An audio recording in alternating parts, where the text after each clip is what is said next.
함이라. 아멘. 오늘은 어제 토요일 새벽 설교 말씀을 본문으로 삼아서 같이 전하려고 합니다. 고린도 시리즈를 진행하고 있는데 우리 새벽 교우들과 나누어진 메시지를 함께 여러분들에게 나누려는 그런 의미도 담겨 있습니다.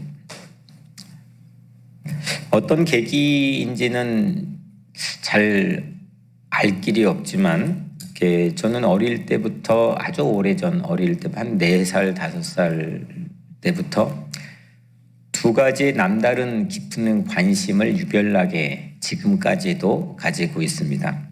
하나는 성경 구절이고 성경 구절을 손바닥에 쓰고 다니고 또 가지고 다니고 그러면서 이렇게 읽고 외우는 거를 즐겨했습니다. 또 하나는 야구입니다. 베이스볼. 야구 정보를 늘 매일 성경 보는 것처럼 40년 동안 그렇게 좋아합니다.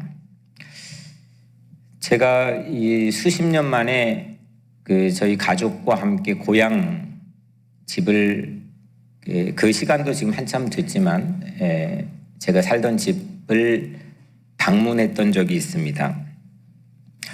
가장 어려웠던 시절에 살았던 쪽방인데 그 집에 갔는데 그대로 그 집이 있었고 또 그 집주인인 아주머니를 만났습니다. 저를 그때 모습과 지금 상당히 다를 텐데도 한눈에 알아보셨습니다. 길거리에서 그 집 앞에서 만났는데 한눈에 알아보셨고 그 아주머니가 보시자마자 다짜고짜 제게 첫 번째 물었던 질문이 뭐냐면 너 목사 됐어? 야구 선수 됐어? 이건 물어봤습니다. 뭐 그 질문 하나로 제 어린 시절이 대충 그려지죠. 그만큼 야구가 이상하게 좋았습니다. 지금도 좋습니다. 요즘 미국 야구의 메이저리그가 있죠. 메이저리그의 포스트 시즌을 하고 있습니다. 이제 지금은 월드 시리즈 마지막 결승전이죠. 하고 있는데 포스트 시즌이라는 걸 모르는 야구를 잘 모르는 분들을 위해 설명을 하면 정규 리그가 다 끝나고 종료되고 최종 우승을 가려내는 토너먼트 방식의 경기들 이걸 포스트 시즌이라고 합니다. 꼭 야구뿐만 아니라 다른 종목도 이제 그런 포스트 시즌들이 있죠. 총 30개 팀이 미국 메이저리그에 소속돼 있는데 레이스를 펼친 다음에 올해는 10개 팀이 포스트 시즌에 진출을 했습니다. 그리고 마지막 2팀만 남았습니다. 요즘 이제 월드 시리즈에는 혹시 아시나요? 누가 올라가는지? 모르죠? 네, 저만 좋아하는구나. LA 다저스하고 템파베이 레이즈가 마지막 2팀이 결승전에 올라갔습니다. 그런 건 안 적어도 되는데.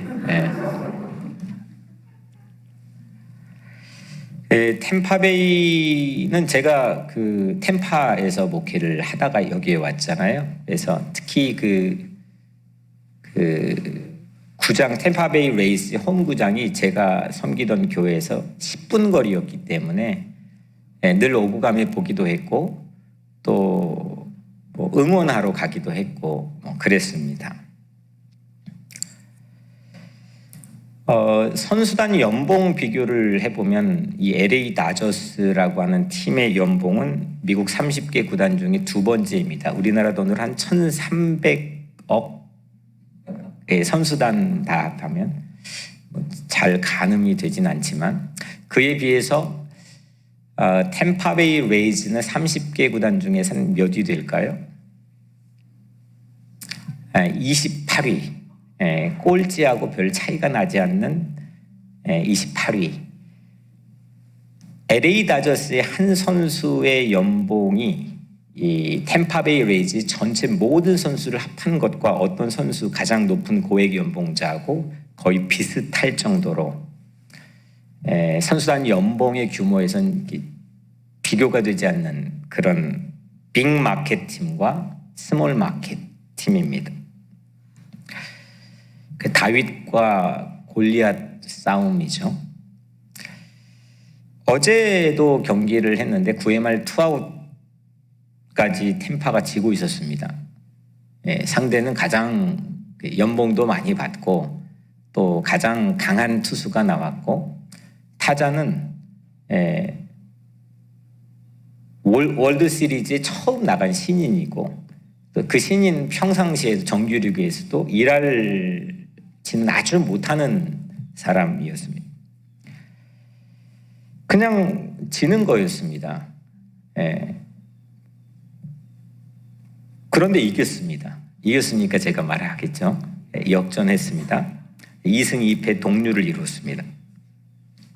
최지만이라고 하는 한국 선수가 그 템파베이 레이즈에서 뛰고 있기도 하지만 이런 반전, 이게 밑바닥도 올라갈 수 있는 거구나. 어떤 그런 쾌감이나 그런 대리 만족을 그 구단이 아마 많은 사람들에게 주고 있지 않나 싶습니다. 그 중에 제가 잊지 못할 경기 하나를 여러분들에게 소개하면 이 구단이 템파베이 레이즈가 1995년도에 창단됐는데 제가 미국 플로리다에서 목회할 때 2008년도죠. 딱 지금까지 2번 월드 시리즈에 올라갔습니다. 올해 하고 그때 2008년도인데 2008년도는 그 정규리그가 끝나기 전 한 달 전만 해도 꼴찌였습니다. 2위 팀과 보스턴 레드삭스와 9경기 차가 났습니다. 누가 봐도 불가능한 겁니다. 축에도 끼지 못했습니다. 포스트 시즌은 딴 나라 얘기였습니다. 그런데 치고 올라가더니 마지막 경기 보스턴 레드삭스와 마지막 경기 7회 말까지도 그거 지면 끝나는 겁니다. 7대 0으로 지고 있었습니다. 그 경기를 관람했는데 9회 말 투아웃까지도 졌습니다. 그때도 연봉이 꼴찌였습니다. 그런데 이겼습니다. 그리고 월드 시리즈까지 올라갔습니다. 물론 월드 시리즈에서 우승은 하진 못했지만 많은 사람들에게 감동을 줬습니다. 만년 꼴찌, 가장 싼 구단, 누구도 기대하지 않았던 구단의 기적입니다. 오늘 제목은 영적인 포스트 시즌입니다. 고린도 후서라고 하는 거는 이게 이 글의 그 문학적 종류로 따져보자면 편지글입니다. 바울이 쓴 편지입니다. 특별히 고린도 후서는 바울이 가장 심적으로 힘들 때 쓴 편지입니다. 곳곳에 그거를 가감없이 솔직하게 자기 힘들었던 심정을 표현도 해줍니다. 바울이 개척했던 고린도 교회의 몇몇 신자들이 바울을 비난했기 때문입니다. 명목상 이유는 바울의 스케줄 일정 변경 때문에 그랬지만 여하튼 포괄적으로 그 몇몇 신자들이 바울을 비난했습니다. 바울의 그때 심정을 한 구절만 3장 4절 말씀만 표현해보면 내가 마음에 큰 눌림과 걱정이 있어 많은 눈물로 너에게 썼노니, 그러니까 바울에게 큰 눌림 그리고 걱정이 있을 정도로 정말 만만치 않은 도전 앞에서 쓴 편지입니다.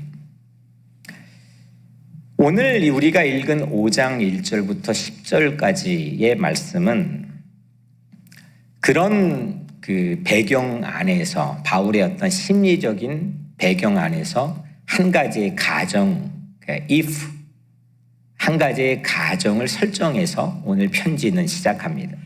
1절, 만일 땅에 있는 우리의 장막집이 무너지면 만일 땅에 있는 우리의 장막집이 무너지면 어떤 느낌이 듭니까? 뭔 것 같습니까? 죽는 거죠.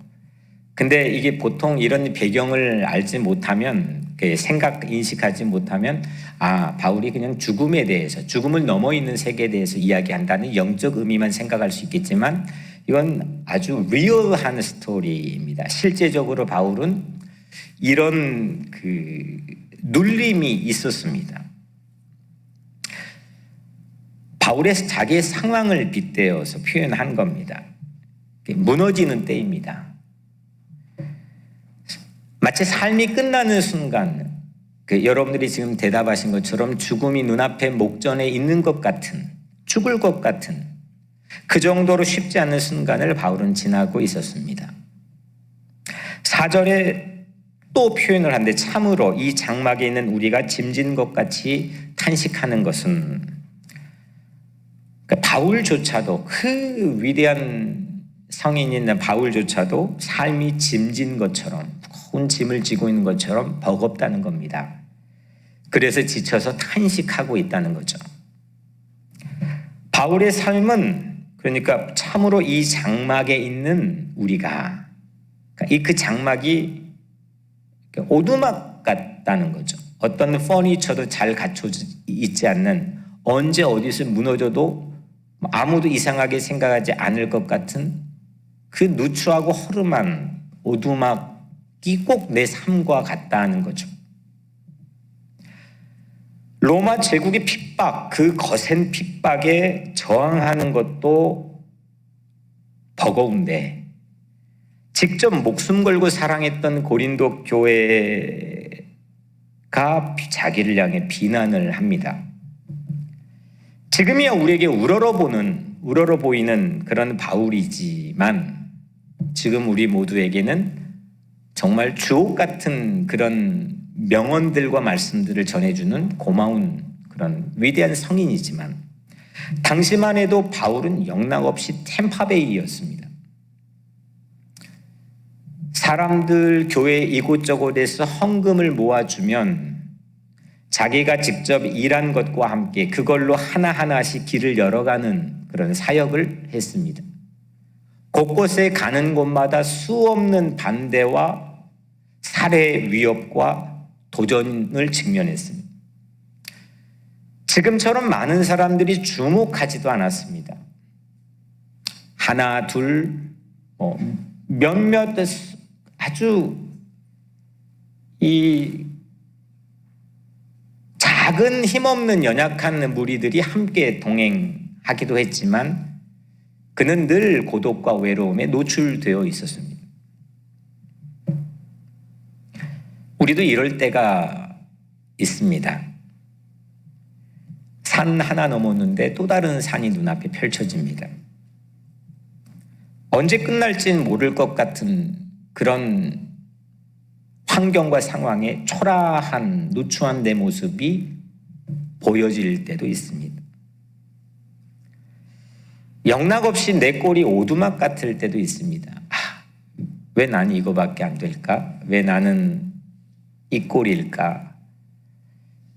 저도 그런 순간을 지날 때가 있습니다. 모든 것이 무너지기 일보 직전인 순간 앞에 설 때도 있습니다. 9회 말 투아웃까지 이건 패색이 짙은 상황. 이게 이렇게 끝나는 거지? 안 되는 거지? 그런 순간에 서 있을 때도 있습니다. 탄식이 가득 찰 때도 있습니다. 다행인 것은 바울도 그랬다고 하니까 조금 위안이 됩니다. 완전한 FM 교과서처럼 바울은 그런 감정 처리가 완벽하게 잘 되어서 우리 앞에 서 있는 게 아니라, 바울도 무너지는 오두막 같은 그런 자기의 삶의 상황과 자기 처리되지 못한 그 아픈 감정들을 우리에게 표현해 주고 있다는 게 그나마 우리에게는 위안이 될 수도 있겠다 싶습니다. 오늘 본문은, 오늘 이 편지 글은 이럴 때 바울이 어떻게 삶의 자세를 가지고 그 상황을 돌파했는지 이거를 우리에게 보여주고 있습니다. 오늘 1절, 만일 땅에 있는 우리의 장막집이 무너지면 하나님께서 지으신 집, 곧 손으로 지은 것이 아니요 하늘에 있는 영원한 집이 우리에게 있는 줄 아느니라. 오두막에서 하나님께서 지으신 집을 보는 거죠. 새로운 시선 처리를 하는 겁니다. 그 집의 한 가지 특징을 오늘 소개하는데, 그 집은 손으로 짓지 않았다는, 핸드메이드가 아니다는 겁니다. 사람 손때가 묻지 않았다는 겁니다. 손으로 지은 집만 보면 우리는 무너질 때가 많습니다. 왜냐하면 손 자체가 늘 불안하기 때문입니다. 아무리 익숙한 일을 할 때에도 이 손이 때로는 힘이 들어갈 때가 있지만, 이 손이 아무런 동기부여도 안 되고 열정도 없고 무기력할 때도 있기 때문입니다. 이 손이 올라갈 때도 있지만, 모세가 아말렉 전투에서 손이 내려왔던 것처럼 이 손이 저절로 지쳐 내려올 때도 있습니다. 그래서 우리 손으로 하는 건 늘 무너집니다. 업앤다운이 있습니다. 그런데 오두막 같은 자기의 삶의 자리에서 하나님께서 지으신 집, 하나님의 손으로 지은 집을 바라본다는 겁니다. 이게 중요한, 바울이 처했던, 그 상황에 처했던 삶의 중요한 비결입니다. 마가복음 14장 58절에 보면, 손으로 지은 이 성전을 내가 헐고 손으로 짓지 아니한 다른 성전을 사흘 동안에 일으키리라. 예수님이 46년째 여전히 건축되고 있는 예루살렘 성전을 바라보면서 하신 말씀이죠. 46년째나 저 헤롯이 민심의 환심을 얻기 위해 짓고 건축 중인 저 성전 헐어버릴 것이다. 내가 사흘 만에 다시 짓겠다. 사람들은 그 말 뜻을 이해하지 못했습니다. 예수님은 십자가 사건을 두고 하신 말씀이죠. 십자가 위에 자기의 몸을 헐어버려서 이 땅의 모든 손으로 지은 인생의 삶들을 다시 사흘 만에 거듭나게 하고 부활하게 하겠다고 하는 그런 메시지의 예고입니다. 히브리서 9장 11절, 그리스도께서는 장래 좋은 일의 대제사장으로 오사 손으로 짓지 아니한 것, 곧 이 창조에 속하지 아니한 더 크고 온전한 장막으로 말미암아, 그리스도 예수는 손으로 짓지 아니한 더 큰 장막을 짓기 위해 이 땅에 오셨다는 거죠. 히브리서 9장 24절, 그리스도께서는 참 것의 그림자인 손으로 만든 성소에 들어가지 아니하시고 바로 그 하늘에 들어가사, 예수님께서는 그림자 붙들려고 이 땅에 오신 게 아니죠. 그럴듯해 보이고 쉐입도 있지만 실체가 아닌 그 그림자 붙들려고 이 땅에 오신 게 아니고, 손으로 짓지 아니한 하늘에 있는 것을 이 땅에 선물하기 위해 우리에게 오셨다는 겁니다. 바울은 이렇게 손으로 짓지 않는 하나님의 집, 하나님의 손으로 지은, 하나님께서 지으신 집에 대한 열망을 표현합니다. 2절에 탄식하며 하늘로부터 오는 우리 처소로 덧입기를 간절히 사모하노라. 이게 장막을 이전하고 싶을 정도로, 여기 지금 육신의 장막을 다 벗어버리고 그쪽으로 이사 가고 싶다는, 그럴 정도로 그 하나님의 손으로 지은 집에 대한 열정을 표현하고 있습니다. 그렇다고 죽음을 예찬한 건 아닙니다. 4절에 벗고자 함이 아니요 오히려 덧입고자 함이니 죽을 것이 생명에 삼킨 바 되게 하려 함이라. 아멘. 그러니까 벗고자 함이 아니요. 그러니까 죽고 싶은 상황이지만 죽겠다는 게 아니라 그냥 이 땅의 것 다 무시하고 하늘만 보고 살겠다는 게 아니라 오히려 덧입겠다는 겁니다. 죽음과 삶 사이에서 지금 영적인 포스트 시즌을 우리에게 보여주고 있습니다. 이 영적인 포스트 시즌의 오늘 설교의 가장 큰 키워드는 오늘 이 4절 말씀에 벗고자 함이 아니 오히려 덧입고자 함이니 죽을 것이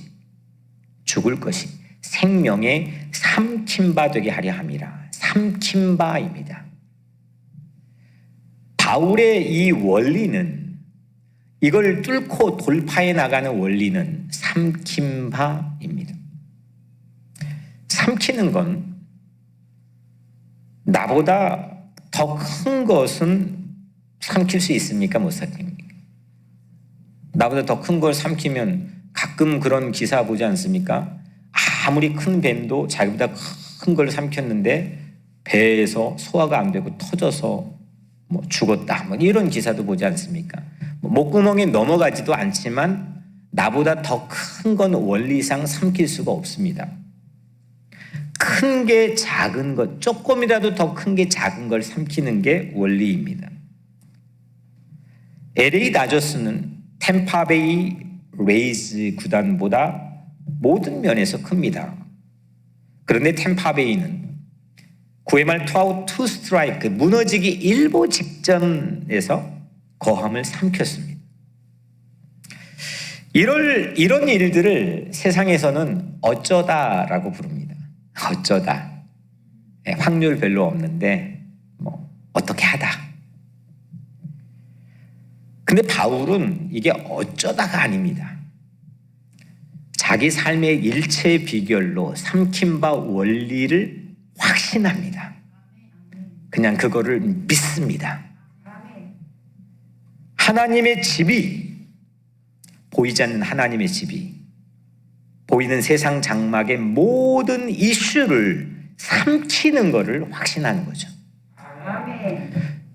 세상에 커 보이는 헤드라인 일면 뉴스에 연일 매일 나올 수밖에 없는 그런 큰 이슈들조차도 이거 하나면 모든 걸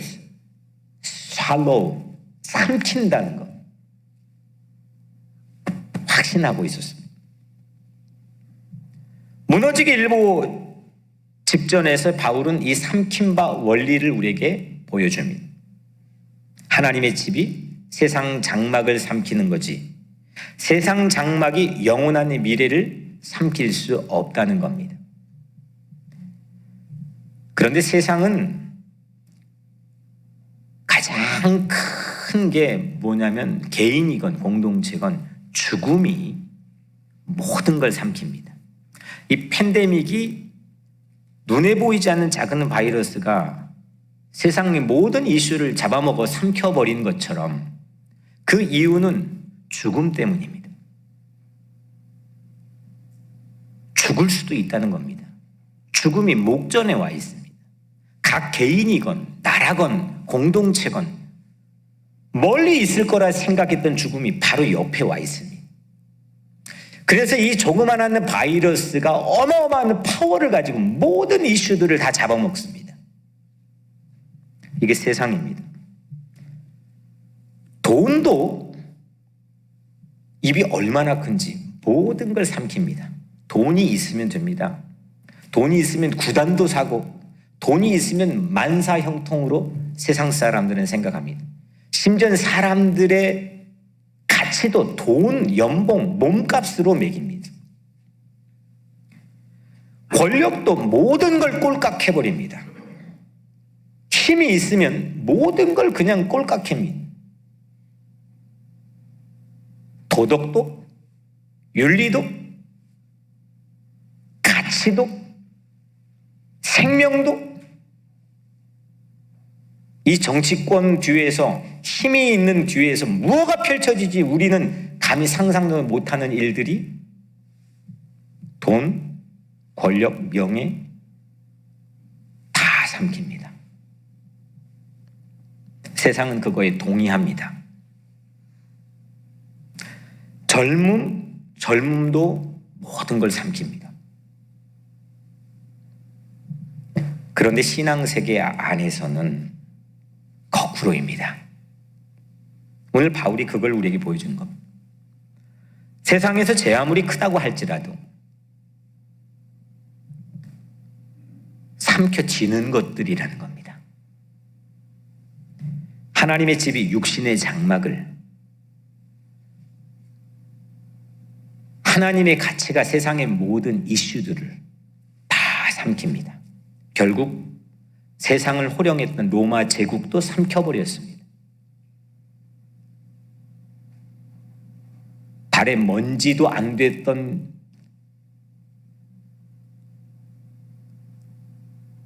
이 버려진 무리들이었던 연약한 이 교회들이 로마 제국을 삼켜버렸습니다. 제국을 삼킨 다음에 권력을 갖기 시작하면서부터 교회는 부패했지만 그 삼키는 원리를 가지고 살았던 연약한 밑바닥 시절의 크리스찬들과 교회들은 세상의 빛이었고 소금이었습니다. 아멘.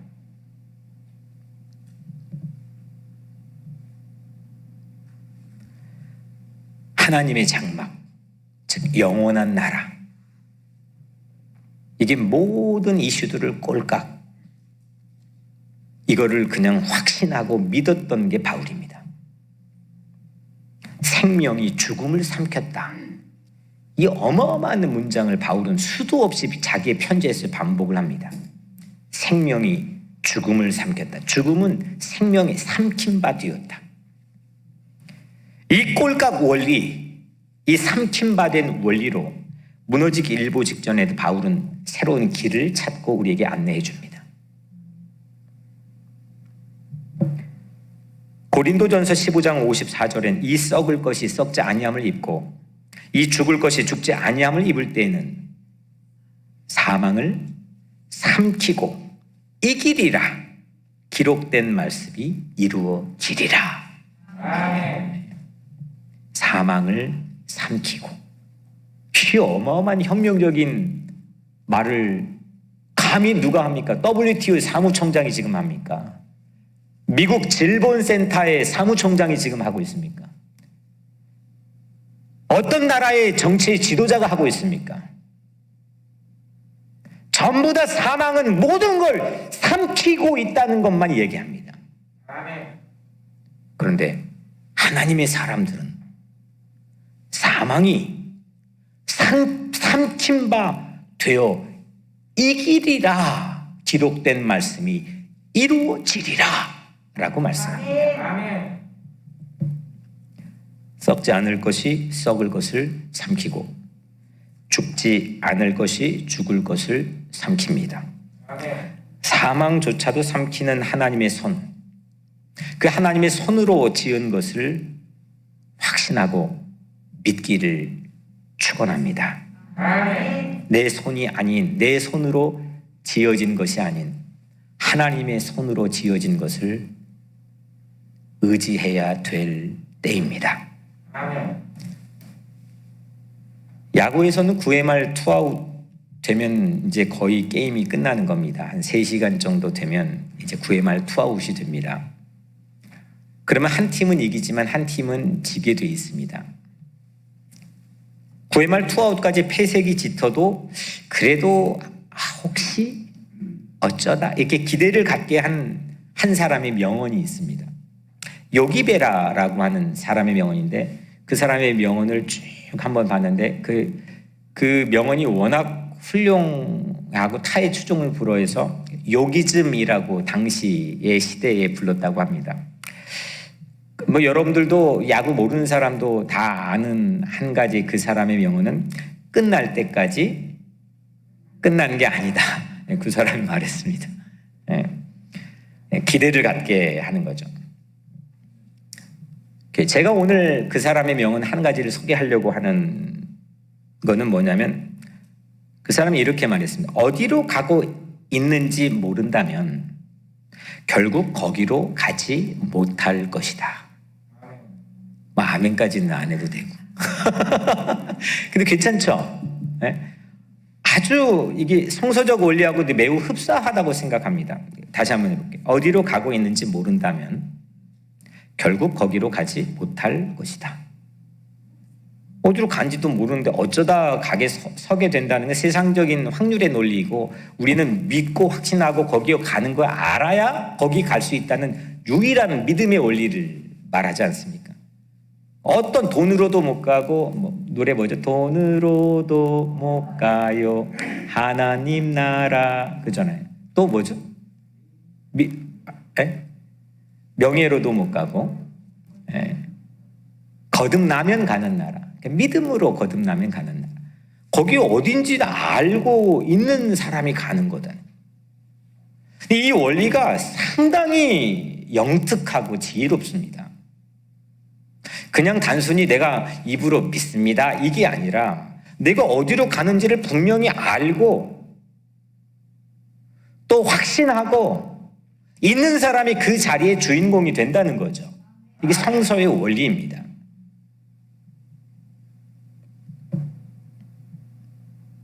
여러분들 어디로 가려고 하십니까? 어디로 가고 있습니까?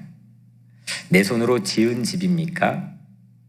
열심히 땀 흘려 노력한 삶에 대한 대가를 향한 곳입니까? 아니면 하나님의 손으로 지은 그 진리의 가치, 그 정의와 사랑의 가치가 있는 그 집에 향하고 있습니까? 어디입니까? 알고 있습니까? 바울은 어디로 가고 있는지 알 뿐만 아니라 그 목적지가 전국에는 모든 이슈들을 꼴깍꼴깍 다 삼켜버릴 정도로 아주 큰 사이즈라고 하는 것도 확신하고 있었다는 거죠.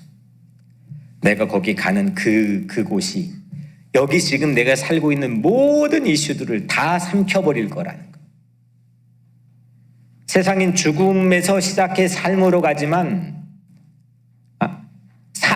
삶에서 죽음으로 가지만 오늘 바울에 의하면 이 세상에 있는 모든 잡다한 시시한 이 모든 이슈들을 새로운 생명이 다 삼켜버린다는 것을 확신하고 있는 거죠.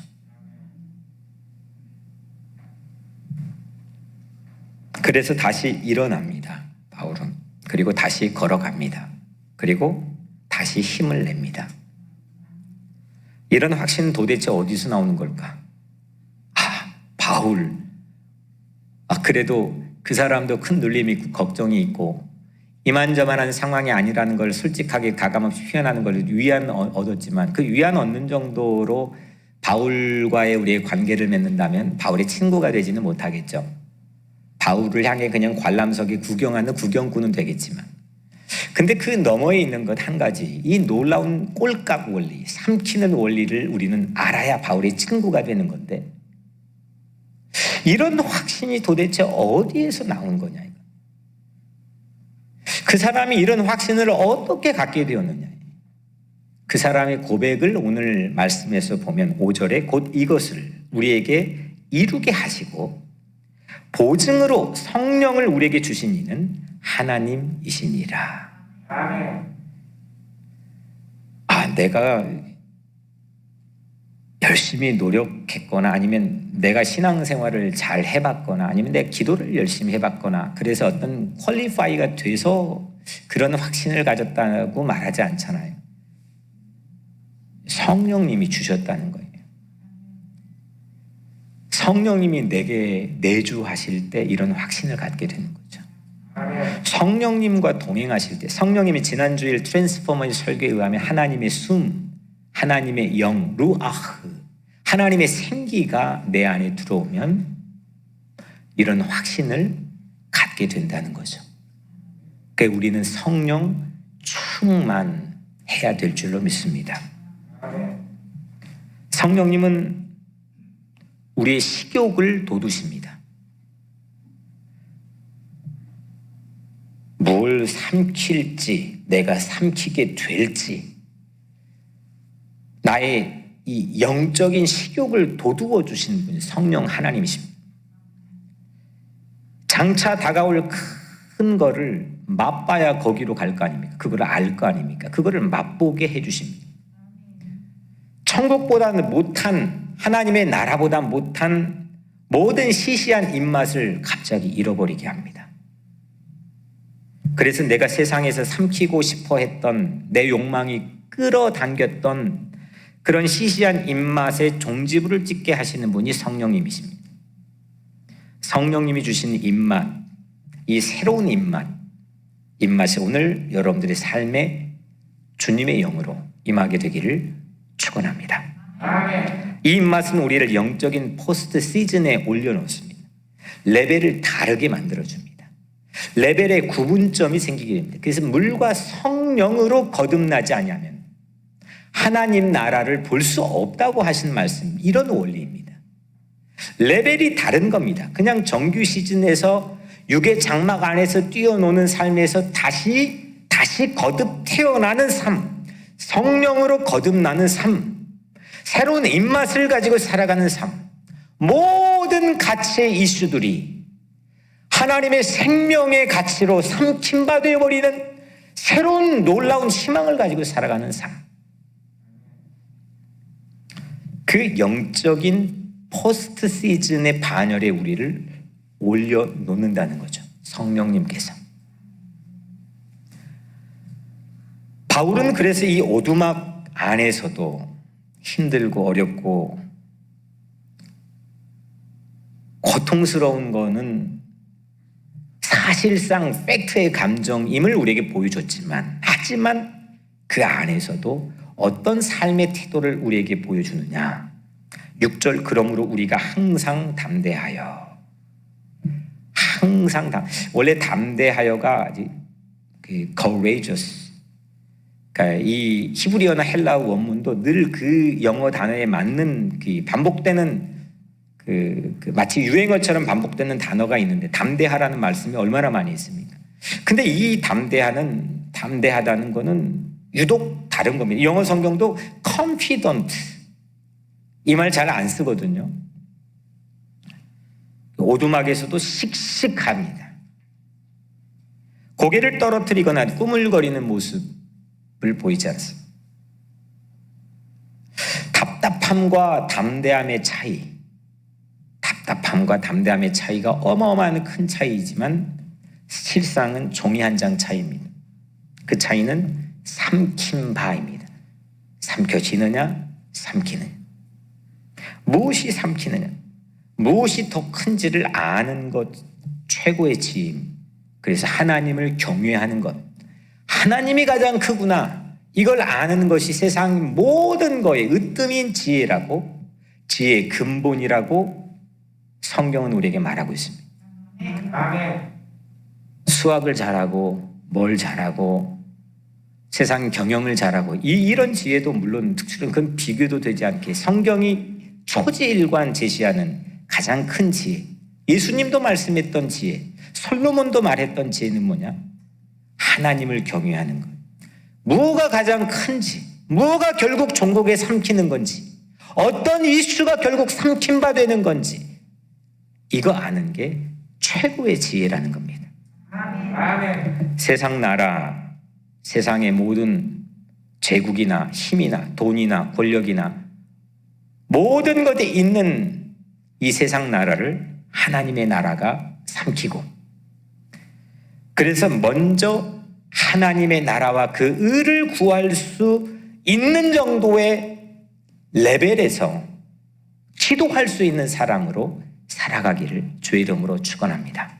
아멘. 오두막을 천국이 삼키고, 죽음을 생명이 삼키고, 현실을 미래가 삼킬 때 우리는 담대할 수가 있게 됩니다. 이게 바로 소망의 조감도입니다. 성경이 제시하는 소망을 어떻게 그리느냐. 되겠지, 어쩌다가 되겠지, 누구 됐던데, 이거는 성경이 제시하고 있는 조감도 시간이 이 또한 지나가는, 이게 성경이 제시하는 게 아닙니다. 성경에 제시하는 희망의 소망의 조감도는 뭐가 더 크냐? 뭐가 삼키는 최고의 가치냐? 절대 시시하는 것이 큰 것을 혹여나 삼키지 않도록 그렇게 하시기를 축복합니다. 그런데 바울의 포스트 시즌의 반전은 여기까지가 아닙니다. 얼마나 열망했습니까? 큰 가치, 하나님의 집, 오두막에서도 뚫고 돌파해 나갈 수 있는 힘, 하나님의 집을 봤던 건데, 근데 그 하나님의 집조차도 바울의 최종적 관심이 아니었다는 겁니다. 그러니까 우리 용어로 하면 천국이 전부가 아니었다는 겁니다. 신앙의 목표가 천국이 아니었다는 겁니다. 무슨 말이죠? 불신지옥, 예수 천당, 물론 틀린 말은 아니지만 그것이 전부인 것처럼 말해버리면 오늘날 신자와 교회는 매력이 떨어질 수 있다는 겁니다. 9절에 그런즉 우리는 몸으로 있든지 떠나든지, 이 땅에 육신의 장막을 입고 살든지 죽어 천국에 있든지 떠나든지 어디 있는지가 중요하지 않다는 겁니다. 이게 바울의 요지입니다. 사나 죽으나, 여기나 천국이나, 뉴욕이나 한국이나, 이 교회나 저 교회나, 사나 죽으나 어디서든지입니다. 본향으로 돌아가는 것조차도, 그 천국에 가는 것조차도, 그렇게 열망했던 천국인데도 바울에게 핵심은 아닙니다. 있든지 떠나든지 주를 기쁘시게 하는 자 되기를 힘쓰노라. 이게 바울의 최종적 관심. 우리 인생의 목표는, 인생의 목적은 하나님을 기쁘시게 하고 하나님을 영화롭게 하며 하나님 안에 즐거워하는 것입니다. 이거 하나면 여기 살아도 살만하고 천국 가려고 죽음을 달게 받을 각오를 해도 괜찮다는 겁니다. 이 기계가 크리스찬들의 매력이었지. 물론 우리는 예수 믿고 천국 가야 되는 그 절박한 마음과 사명은 다 가지고 있지만, 예수 믿지 않은 사람들이 예수 천당 불신 지옥에만 머물러 버리면, 우리가 교회가 머물러 버리면 그 매력이 반감되는 겁니다. 여러분도 누군가를 기쁘게 하고 싶은 적 있나요? 누군가를 기쁘게 하고 싶다. 그 어디에서 온 마음입니까? 사랑에서 오는 마음이죠. 사랑할 때 누군가를 기쁘게 하고 싶거든요. 한 사람을 사랑해도 그 사람을 어떻게 하면 기쁘게 할까 연구합니다. 그런데 주님 그냥 마냥 선하시고 온전한 정의와 사랑을 가지고 우리에게 영원한 집을 위해서 모든 것들을 아낌없이 버리고 포기하신 그 주님, 그 주님을 기쁘게 하는 삶의 목적을 가지고 산다면 그 사람의 마음속에 무엇가 펼쳐질지는 안 봐도 뻔한 거 아니겠습니까? 제가 오늘 이아람, 여기 예배자 이아람 자매님에게 허락을 받고 잠깐 소개하는 이야기를 하려고 하는데, 수년 전에 이아람 자매님이 우리 교회 처음 왔을 때 깊은 아주 짙은 우울에 시달렸습니다. 오랜 기간 동안 그럴만 했습니다. 그냥 안쓰러울 뿐이지 충분히 그럴만 했습니다. 하는 것마다 안 되는 것 같아 보였습니다. 체류 문제를 포함해서 모든 것이 그랬습니다. 그래서 한국에 어느 날 가야만 할 상황이 눈앞에 닥쳤습니다. 거의 매일 전화했습니다. 거의 매일 울었습니다. 어떤 말을 제가 해도 전환기, 모멘텀이 마련되지 않았습니다. 그런데 어느 날 성령님께서는 결정적인 모멘텀을 마련할 말을 전하게 했습니다. 아람아, 지금 상태로는 너는 한국에 가도 안 될 수밖에 없고 여기 있어도 안 될 거야. 네가 할머니가 돼서도 안 될 거야. 그렇게 말했네. 네. 그러니까 너무 좀 당돌하게 아파하는 자매에게 넌 안 되는 사람이야 라고 말한 거죠. 근데 아람아, 너를 한국에 떨어뜨려 놔도 되고 뉴욕에 있어도 되고 아프리카에 떨어뜨려 놔도 되는 사람이 되어야 돼. 그게 중요한 거야. 그건 하나님을 품으면 돼. 이 말을 해줬어요. 그 순간부터 모멘텀이 됐습니다. 우울이 바뀌어지기 시작했고, 우울이 바뀌어지니까 삶이 바뀌어지고, 그러니까 지금 이 멋있는 남편도 얻게 되고, 뱃속에는 새로운 생명도 있게 되고,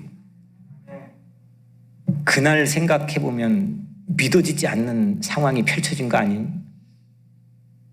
꿈도 못 꿀 수 있는 일이 우리 현실로 이루어지고 있는 거예요.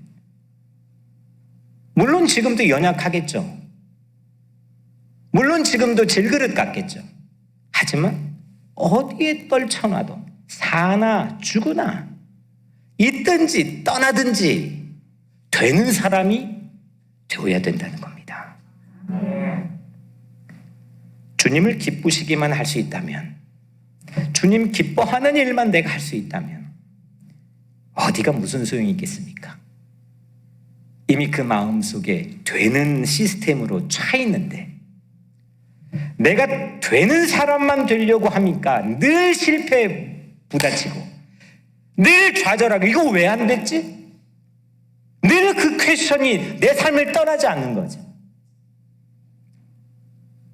주님이 어떻게 하면 기쁘실까? 참된 진리가 어떻게 하면 기뻐할까?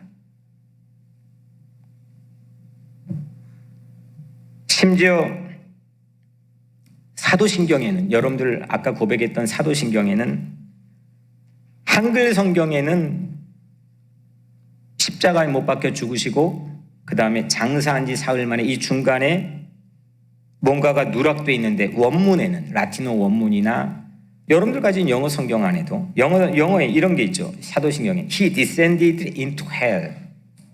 예수님이 지옥에 떨어졌다는 겁니다. 이거 한글 성경에는 왜 없는지 제가 막 한된 조사해보기도 했지만 여러 가지 이유가 있긴 하지만, 여튼 He descended into hell, 음부에 내려갔다는 겁니다. 아니 말이 됩니까?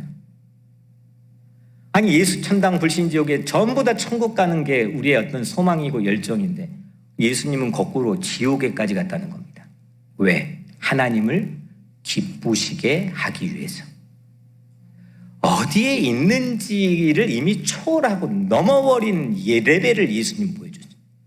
그 영적인 월드 시리즈에 속한 3인방 모세도 똑같이 내 이름을 생명책에서 지워줄지라도 저 백성을 살려달라는 거예요. 바울도 동일하게 기도했고 예수님은 아예 지옥에 내려갔다고 사도들은 고백합니다. 교회가 이기적이면 안 됩니다. 뭐가 진짜 사랑인지, 어떤 게 예수의 가치인지 눈을 떠야 합니다.